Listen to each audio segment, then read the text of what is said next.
wakati ng'abantu ab'enjawulo bakyagenda maaso n'okubanga bafubutukayo okwegugunga n'okulaga obutali bumativu bwabwe olw'okusibwa kwa Dr. Besigye, ate abandi ne bagamba nti asaanidde afulume mangu nnyo nnyini ddala afune eddembe lye, ate era mu buufu bwe bumu asobole okugenda maaso n'okubanga afuna obujjanjabi olw'embeera y'obulamu gy'alimu etawoomya nakabululu. Wakati nga bangi bakyakola ekyo era nga omu ku babadde basabibwa abeeko ne kyakolawo, Dr. Kizza Besigye asobole okuba nga ava mu Kkomera, ye President Yoweri Kaguta Museveni. Wakati nga abadde asabibwa nnyo n'okuba nga ataagingibwa ku mikutu egy'enjawulo n'okuba nga bamugamba abeeko kyayogera, olunaku olwaleero ennaku z'omwezi 18 omwezi ogwa February omwaka 2025 tubadde mu budde bwa ttuntu. President Yoweri Kaguta Museveni n'akwata pen ate era wamu n'olupapula n'abaako ebbaluwa gy'awandiise, eno strictly ng'ekwata ku Besigye n'obulamu bwe na byonna ebiri mu kugenda mu maaso. Ebbaluwa eyo olugenze maaso n'okuba nga ngifuna mukwano gwange kwegamba nti kambakire akazinda byalo tugende mu maaso n'okuba nga tugiyitamu mu buufu bwejjidde. Agambye bw'ati: fellow Ugandans, especially the bazzukulu, nti bannayuganda bannange okusingira ddala abazzukulu, I have seen the concern by some Ugandans regarding the remanding of Dr. Besigye for the very serious offences he is alleged to have been planning. Nti ndabye okufaayo kw'Abannayuganda naddala ku nsonga y'okuba nti Dr. Kizza Besigye yatwalibwa kwa limanda e Luzira olw'ensonga oba emisango egiri serious egisuubirwa okubanga yali ali mu kugiteekateeka. If you want a stable country, the more correct question should be nti bw'obanga oyagala eggwanga eritebenkedde, ekibuuzo ekikulu kiina kuba naye Dr. Besigye baamukwatirawa. Why was Dr. Besigye arrested? Bigambo bya President Yoweri Kaguta Museveni mu bbaluwa eno. Agamba nti the answer to that is a quick trial so that facts come out. Nti yagamba nti ansa entuufu erina kuba nti banguyirize okubeera nga Dr. Kizza Besigye alaba omukono gw'amateeka n'okubeera nga alamulwa, amazima gasobole okuba nga gavaayo mu bwangu. Otherwise you are promoting insecurity which is very dangerous for the country. Nti bwe kitaba ekyo muli mu kuteekawo obujagalalo naddala mu bya security, ekintu eky'obulabe eri eggwanga. Nsoma baluwa ewandiikiddwa President Yoweri Kaguta Museveni olunaku olwaleero. Agamba nti nobody in the world can easily give us lectures on reconciliation and forgiveness because that is part of our doctrine right from the 1960s. President Yoweri Kaguta Museveni n'agattako nti teriyo muntu asobola kubanga amusomesa obanga abasomesa ensonga y'okukwatagana n'okusonyiwagana olw'ensonga nti ekyo kibadde kitundu ku nnono yaabwe okuva mu myaka egya 1960. However, our strategy and doctrine are also based on accountability by the mistake makers. Nagamba nti ng'oggyeko ebyo eby'okusonyiwa era balinawo strategy endala n'enzikiriza endala ey'okubeera nti byonna babyesigamya ku mbalirira okuva eri oyo abaakoze ensobi, especially those who kill Ugandans, nti naddala abo abatta bannayuganda. We are now able to remember Janan Lum, Benedicto Chiwanuka, Kingo Chemongos, Edward Motesa, etc. Nagamba nti essaawa zino tusobola okuba nga tujjukira agamanya g'owulidde nkumenyera nti n'abalala bangi nnyo. moving through a peaceful Uganda and traveling on good tarmac roads because the freedom fighters sacrificed themselves and defeated Idi Amin and all other killers. Nagamba nti essaawa zino tusobola okujjukira Janani Lumu, Benedicto Kiwanuka, Edward Muteesa n'abalala nti okubanga tutambulira ku nguudo ezijjudde eddembe mu Uganda ate nga nnungi nti olw'ensonga abalwanirizi b'eddembe baasaddaaka oba beesaddaaka ne bafufugaza Idi Amin n'abatemu abalala. We are not for vegans, but the danger of the killers must be removed. Therefore, the correct answer in the matter of Dr. Besigye is a quick trial. Mwami Yoweri Kaguta Museveni n'agattako nti ensonga oba ansa entuufu ku nsonga ya Dr. Kizza Besigye yakulaba nti agenda maaso n'okubanga atrayingibwa obanga ayanguyiriza okuleetebwa mu kooti n'okufuna okusalawo okw'abalamuzi okwangu. And that is the quick trial that he is talking about here. So bwetugenda maaso mu bbaluwa eno President Yoweri Kaguta Museveni gy'awandiise agamba nti who slowed down the trial, nti ani yagenda maaso n'okubanga asoobya okusala kwa kooti ku bya Dr. Kizza Besigye. President Museveni nagamba it is the courts that pointed out some gaps in the military courts and they ordered the transfer of the cases to civilian courts.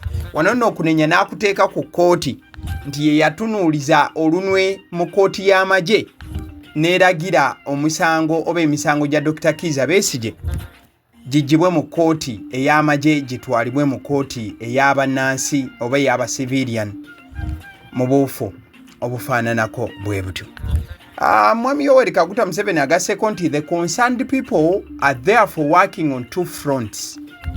Transfer the files to the civilian courts from the military courts, and the government and the legislators to close the gaps in the military courts. Nagamba nti abantu bekikwatako bali mu kukola ku bintu bya mirundi ebiri. Okuddira fayiro bazitambuze okuzijja mu kooti y'amagye bazitwale mu kooti eya bulijjo. Ate era mukadde ke kamu n'okulaba nti abakozi b'amateeka oba abagatunuulira bajjawo amabangabanga mu kooti agasongebwako okulaba nti ne kooti y'amagye eyo etereezebwa. If you are innocent, why do you not demand for a quick trial so that you can prove your innocence and expose those who are persecuting you instead of demanding bail, forgiveness, as if serious crime is also entitled to holidays? Wano no President Museveni waweerereza Dr. Besigye ekibuuzo mu Kkomera gy'ali n'amugamba nti bw'oba okakasa nti tolina musango lwaki togenda maaso nakubanga osaba bakwanguyirize ensalawo oyo eya kooti osobole okubeera ng'ojja wennyonnyoleko oba okubeera nti toyina musango era nti oli mu kukikijjanyizibwa mu kifo ky'okubanga ate osaba oweebwe bail, mu kifo ky'okubanga osaba okusonyiyibwa ng'olinga agamba nti omusango oguli sirias bwe gutyo oba bwe gityo gisobola okugendako mu luwummula. Agambe nti as if serious crime is also entitled to holidays. Bigambo bya President Yoweri Kaguta Museveni mu bbaluwa gy'awandiikidde Dr. Kizza Besigye olunaku olwaleero wamu na bonna ababadde bagamba nti agwanidde okufuluma ekkomera. President Yoweri Kaguta Museveni agasseeko nti on the issue of sickness, ku nsonga y'obulwadde bwa Dr. Kizza Besigye, there is first of all a government hospital in the prison. Nti waliyo eddwaliro lya gavumenti mu Kkomera. Bigambo bya President Museveni. Besides, Dr. Besigye's personal doctors have been visiting him and even taking him to private clinics. Nti ng'ebyo bitadde n'ebbali eby'eddwaliro lya gavumenti, Dr. Besigye abasawo be ba personal doctor be baadde nga bamukyalira n'okubanga bamutwala ne mu private clinics. If there was need for any additional medical care, the government would be advised. President Museveni n'agamba nti singa wabaddewo ensonga ku bulamu bwa Dr. Besigye eyeetaaga ennyo okukolako ku by'obulamu, gavumenti yandibadde yaweebwa dda okuwabulwa mu layini efaananako bw'etyo. Ebbaluwa n'agimaliriza bw'ati. However, in this case, Dr. Besigye was on hunger strike. Nti naye mu nsonga ekwataganako bw'eti, Dr. Besigye yabadde mu kwekalakaasa okw'okuba nti takomba kaakulya konna. That is part of the cause for his weakness that we could see in the pictures that were in the newspapers. President Museveni n'agamba nti ekyo kitundutundu ku nsonga lwaki Dr. Besigye munafu nnyo era afaanana bw'atyo nga yabadde afaanana mu bifaananyi ye President Museveni bye yalabye mu mawulire oba mu mpapula z'amawulire. Is that not unprincipled blackmail? President Museveni n'abuuza nti ddala kati ekyo tekibeera kintu Dr. Kizza Besigye kye yakoze okublackmailinga ate nga tekiri mu mateeka oba mu principles entuufu? How can you be accused of serious crimes and then your response is hang strike to generate sympathy for getting bail etc? President Museveni n'agattako nti otandika otya okwekalakaasa okwekalakaasa nga olumu enjala ng'oyagala oteekewo abantu okubeera nga bakwatirwa ennaku osobole okuba nga ofuna bail wabula nga ate ovunaanibwa emisango egiri serious ennyo. Bigambo bya President Museveni mu bbaluwa gy'awandiise. Nagamba nti why don't you demand a quick trial? Lwaki tosabirira just kuleetebwa ku kooti ensonga zo mu mateeka zikolebweko mu bwangu? The military court was ready for the trial. President Museveni n'agamba nti kooti y'amagye yali neeteefuteefu okubeera ng'ono emuwozesa mu bwangu. N'agattako nti let us wait for the civilian court. Kale katulinde kooti gye baakutwalamu oba gye bagenda okutwalamu eya bulijjo tulabe gye naakoma.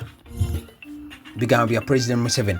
Ku bbaluwa eno gy'awandiise ataddeko omukono gwe n'asayininga n'agamba nti Yoweri Kaguta Museveni, President of the Republic of Uganda. So akabanga kabadde kayiseewo nga bannayuganda bangi bagamba nti lwaki President Museveni asirise nnyo ku nsonga za Dr. Kizza Besigye.